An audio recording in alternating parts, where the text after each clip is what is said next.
নমস্কার বন্ধুরা, সকলকে আমার চ্যানেলে স্বাগত। গত 5ই ফেব্রুয়ারি 2026 সুপ্রিম কোর্টের ডিএ মামলায় এক ঐতিহাসিক রায় প্রদান করা হয়েছে এবং সেই রায়ে বলা হয়েছে রাজ্যের সমস্ত কর্মী এবং পেনশনারদেরকে পঞ্চম বেতন কমিশনের অন্তর্গত 25% ডিআরএস অ্যালাউন্সের এরিয়ার ইমিডিয়েট প্রদান করতে হবে এবং বাকি 75% ধাপে ধাপে প্রদান করতে হবে।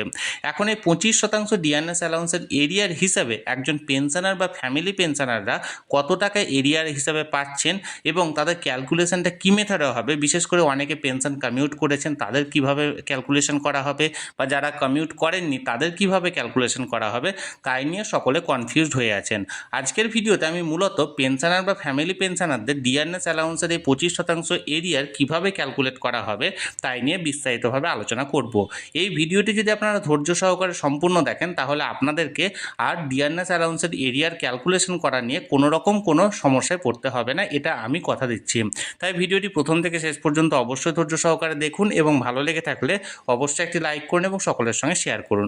সেই সাথে চ্যানেলে যদি প্রথমবার হয়ে থাকেন এই রকমের ইনফরমেটিভ ভিডিও আরও দেখার জন্য যারা এখনও পর্যন্ত চ্যানেলটিকে সাবস্ক্রাইব করেননি তারা অবশ্যই চ্যানেলটিকে সাবস্ক্রাইব করে রাখুন। তাহলে চলুন আমরা বিস্তারিত জেনে নিই। ডিএ এরিয়ার ক্যালকুলেশনের আগে একটা বিষয় এখানে ক্লিয়ার করতে চাই। অনেক পেনশনাররা এখানে কনফিউশনে আছেন যে তারা অবসর নেওয়ার সময় তারা পেনশন কমিউট করেছেন এবং পেনশন কমিউট করার জন্য তাদের বেসিক পেনশনটা কমেছে, তাহলে এক্ষেত্রে কোন পেনশনটাকে ধরা হবে অর্থাৎ কোন বেসিক পেনশনটাকে ধরে ডিএ ক্যালকুলেট করা হবে। এর সহজ উত্তর হলো আপনি পেনশন কমিউট করে থাকুন বা না করুন, আপনি অবসর নেওয়ার সময় আপনার যে লাস্ট বেসিক পেনশনটা ছিল সেই বেসিক পেনশন হিসাবে আপনার ক্যালকুলেশনটা করা হবে। আপনি পেনশন কমিউট করে থাকলেও সেটা মাইনাস হবে না, আপনার পুরনো যে বেসিক পেনশনটা ছিল সেটা হিসাবে আপনার ডিএ এরিয়ার ক্যালকুলেশন করা হবে। দেখুন, আমি এখানে যে ক্যালকুলেশনটা করেছি সেটি 10,000 টাকা বেসিক পেনশন হিসেবে করেছি, অর্থাৎ 2008 সালের এপ্রিল থেকে 2019 সালের ডিসেম্বরের মধ্যে যারা অবসরপ্রাপ্ত কর্মী হিসাবে ছিলেন বা যারা অবসর গ্রহণ করেছেন প্রত্যেকের ক্ষেত্রে প্রযোজ্য।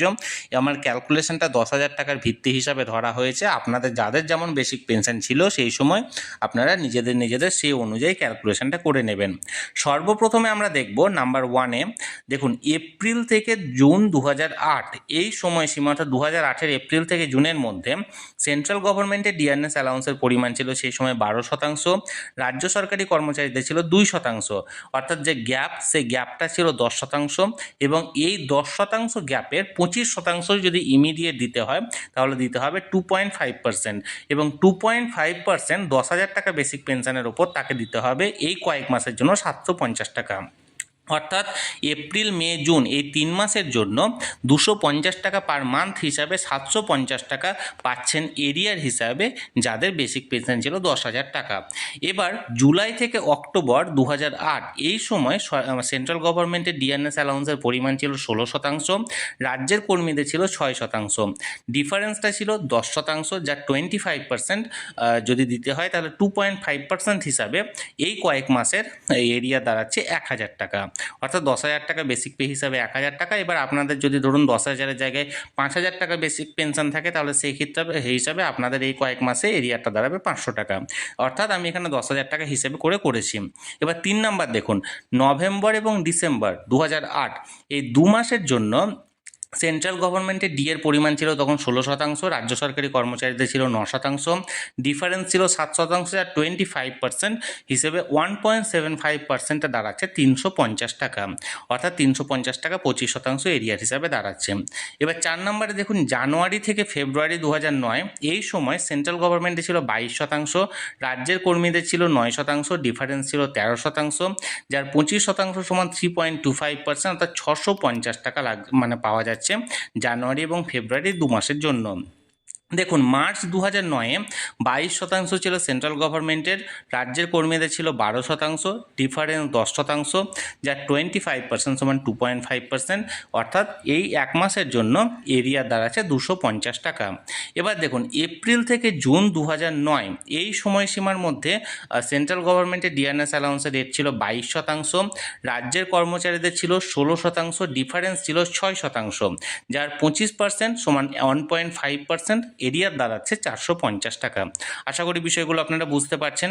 এবার দেখুন জুলাই থেকে নভেম্বর 2009 এই সময়সীমার মধ্যে সেন্ট্রাল গভর্নমেন্টের ডিএর পরিমাণ ছিল 27%, রাজ্যের কর্মীদের ছিল 16%, 11% ছিল বকেয়া এবং 11% 25% সমান 2.75%, এরিয়ার দাঁড়াচ্ছে 1375 টাকা। অর্থাৎ জুলাই থেকে নভেম্বর 2009 এই সময়সীমার জন্য এরিয়ার পাওয়া যাচ্ছে একজন পেনশন হোল্ডার 1375 টাকা।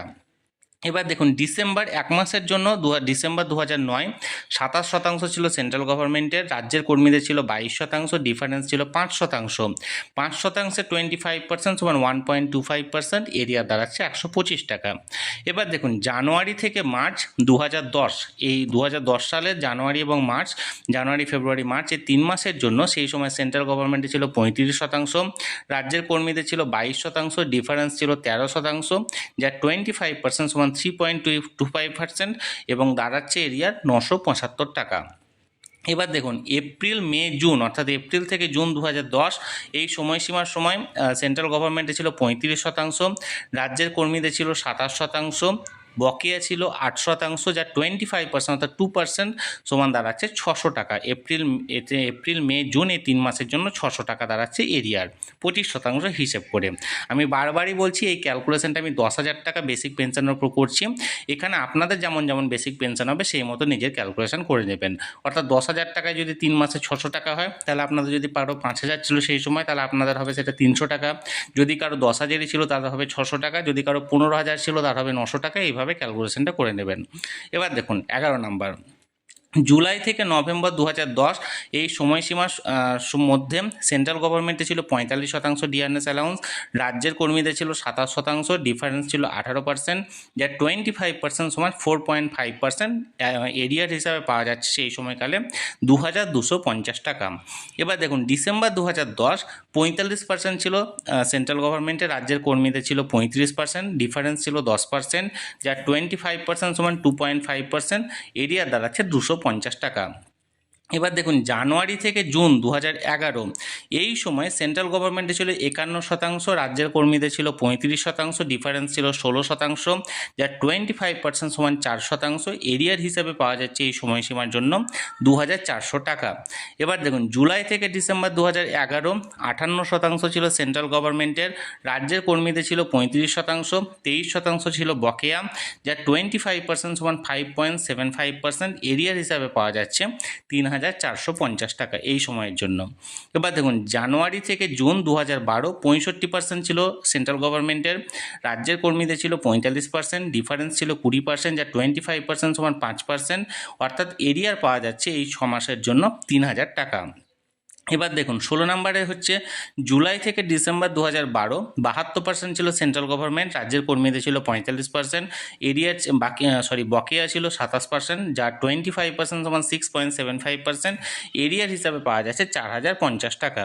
17 নম্বরে দেখুন জানুয়ারি থেকে জুন 2013 80% ছিল সেন্ট্রাল গভর্নমেন্ট, রাজ্যের কর্মীদের ছিল 52%, বকেয়া ছিল 28%, যা 25% সমান 7%, এর হিসাবে 4,200 টাকা হচ্ছে এরিয়ার। এবার দেখুন 18 নম্বর হচ্ছে জুলাই থেকে ডিসেম্বর 2013 90% ছিল সেন্ট্রাল গভর্নমেন্ট, 52% ছিল রাজ্যের কর্মীদের, 38% ছিল বকেয়া, যা 25% অর্থাৎ 9.5% হিসাবে 5,700 টাকা হচ্ছে এরিয়ার। এবার দেখুন জানুয়ারি থেকে জুন 2014 100% সেই সময় দাঁড়িয়েছিল সেন্ট্রাল গভর্নমেন্টের ডিএর পরিমাণ, রাজ্যের কর্মীদের ছিল 58%, বকেয়া ছিল 42%, অর্থাৎ ডিফারেন্সটা ছিল 42%, যা 25% দিলে হয় 10.5%, অর্থাৎ এই সময়সীমার জন্য 6,300 টাকা এরিয়ার পাওয়া যাবে।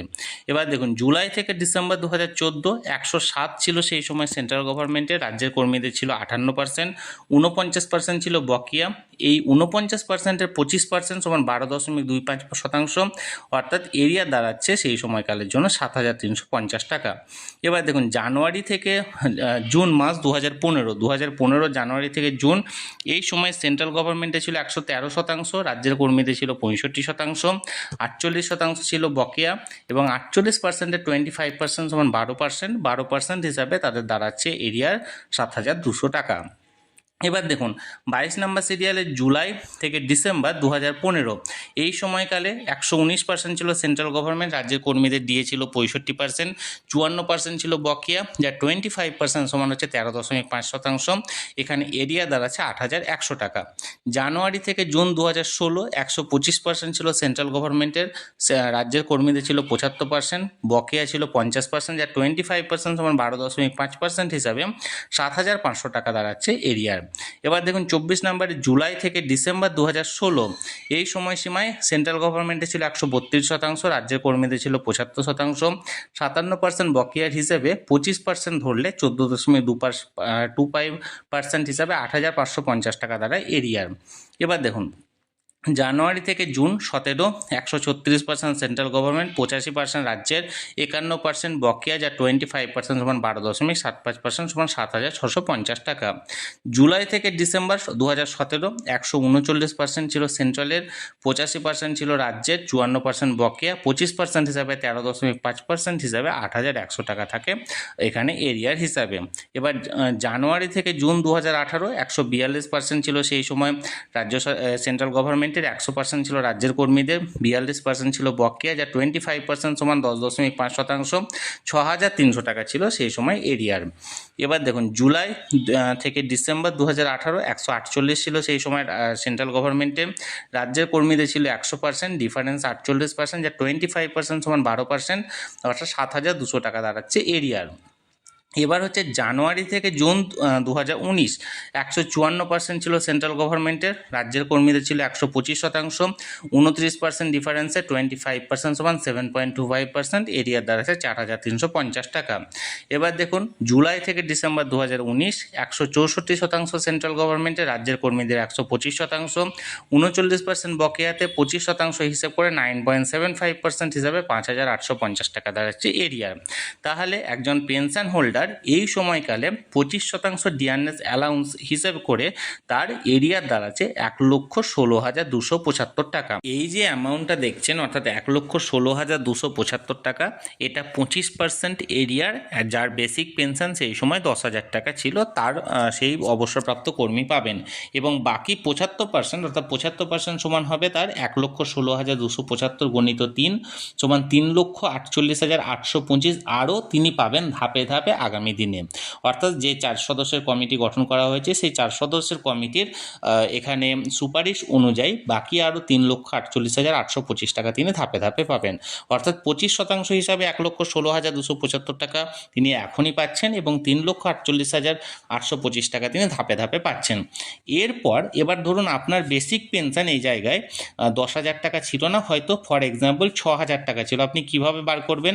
এখানে দেখুন 25% দ্বারা 1,16,275, তাকে ডিভাইড করবেন 10,000 দিয়ে এবং যে অ্যামাউন্টটা হবে তাকে গুণ করে দেবেন 6,000 টাকা হয়ে। তাহলে দেখুন সেই জায়গায় আপনার দাঁড়াবে তখন এরিয়ার 25% হিসাবে 69,765 টাকা, বা আপনার ধরুন সেই সময় 7,450 টাকা ছিল বেসিক পেনশন, তাহলে আপনার সেই ক্যালকুলেশনটা হবে 1,16,275, তাকে ডিভাইড করবেন 10,000 দিয়ে এবং মাল্টিপ্লাই করবেন 7,450 দিয়ে, এবং দেখুন আপনার এই জায়গায় দাঁড়াচ্ছে 86,625 টাকা। অর্থাৎ এটা 10,000 টাকার ভিত্তি হিসাবে ধরা হয়েছে। আপনার সেই সময় যে বেসিক পেনশন ছিল আপনি এই 1,16,275 ডিভাইডেড বাই 10,000 করবেন এবং আপনার সেই বেসিক পেনশন দিয়ে সেই অ্যামাউন্টটাকে গুণ করে দেবেন। তাহলে দেখবেন আপনার যে এরিয়ার 25% এরিয়ারটা আপনার বেরিয়ে গেছে। আশা করি বিষয়টি আমি বোঝাতে পেরেছি। আপনাদেরকে যতটা সহজভাবে বোঝানোর সম্ভব ছিল আমি বোঝানোর চেষ্টা করলাম। আপনাদের যদি তা সত্ত্বেও কোনো রকম কোনো প্রশ্ন থাকে বা কোনো কিছু জানার থাকে অবশ্যই আমাকে কমেন্ট করুন।